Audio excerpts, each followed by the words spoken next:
special guest speakers for tonight, the Keelan family.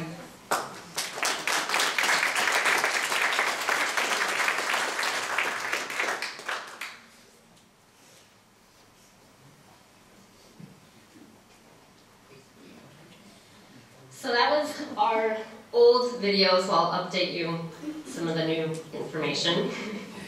Michaela finished treatment in January of 2008. That was after the radiation that was on the end of the video. So she's now 4 years post-treatment.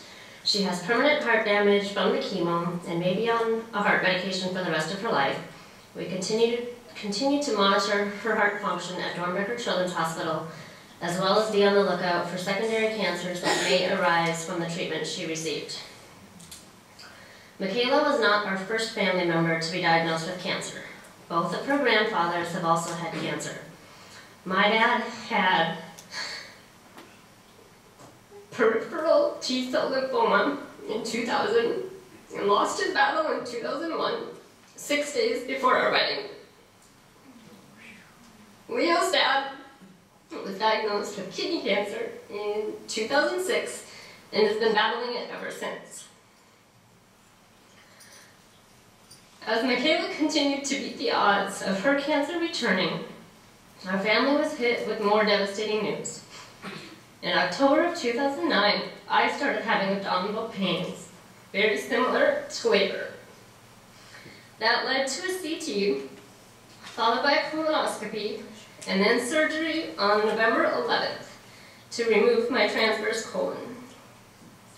The pathology was finally complete after weeks of waiting, because nobody could figure out what was wrong, what I had. They had to send it to specialists at OHSU. On December 4th, Michaela had her regular CT scans that we have. Typically, every three months, and then 6 months, and then yearly. So it was her normal follow-up day to go do her scans, meet with her oncologist. Her scans were clear, and her chance of relapsing was minimal at this point. She was 1 month shy of being 2 years post-treatment, and most relapses happen within the first 2 years. But as we returned home from that visit, I got a call from the surgeon. The pathology results were in, and I would be referred to an oncologist because now I had cancer. This is not what anyone expected. The oncologist said I had spindle cell sarcoma, which is very rare, and he had never heard of it.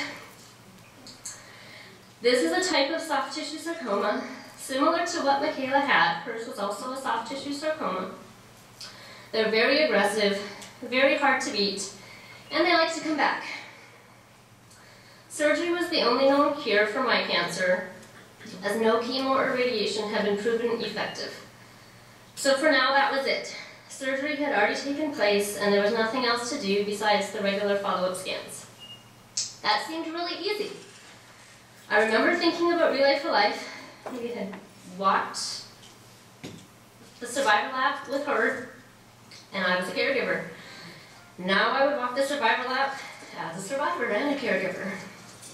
But I didn't feel like I had earned this survivor shirt because I really didn't have a battle that I fought. I just had a simple surgery, and that was over before we even knew that it was cancer. Life went on pretty normal for most of the year, besides Michaela having regular CTs, and now I'm having regular CTs.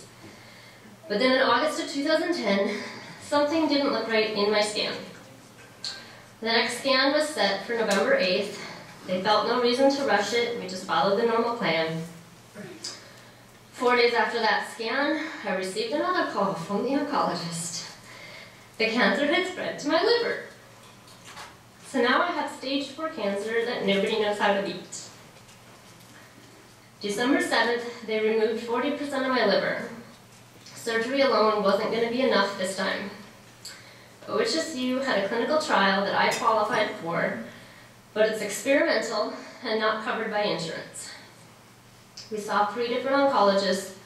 They all recommended going this route because there was a 50% chance of killing off any cancer cells left hiding in the body that aren't seen on scans, because it takes like 1 million cancer cells to show up on a scan.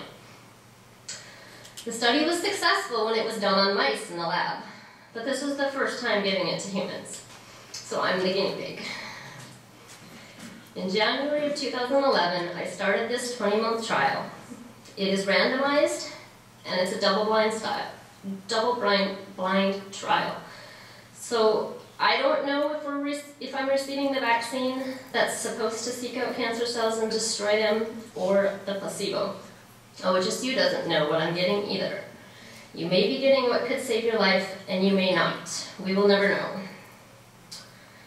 They're now calling my cancer non-classified soft tissue sarcoma, a fancy phrase for something that doesn't have enough case files to have a name yet. May and August of this year are my last treatments on the trial. After that, I will have follow-up visits and scans every 16 weeks for 2 more years.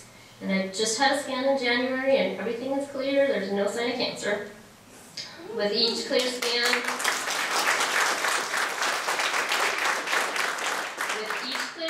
it's a good sign that I too will beat cancer.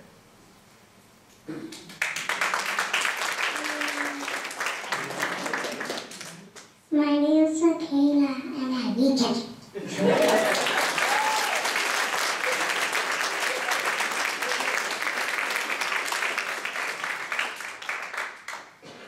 Well, I'll just say that this is definitely a journey. We're all on it, and we're going to beat it. Some of the things that have changed is all these trials, and that's why we have things like this, is to raise the funds for the trials. Her experimental trial that she is on, it's a drug that'll train her body to attack cancer. So rather than going through what our daughter did with the chemo, which is, you know, a form of bleach almost. It's like Drano in the blood. It fries everything. That was the hardest thing for me, is finding the form to you know, have her endure that. But through our faith in God and our hope in our doctors and the support from friends and family and groups like this, we've have made it through it, and we've seen countless others pull through it as well. So thank you for your support of Relay for Life, and the future is getting brighter. Thank you.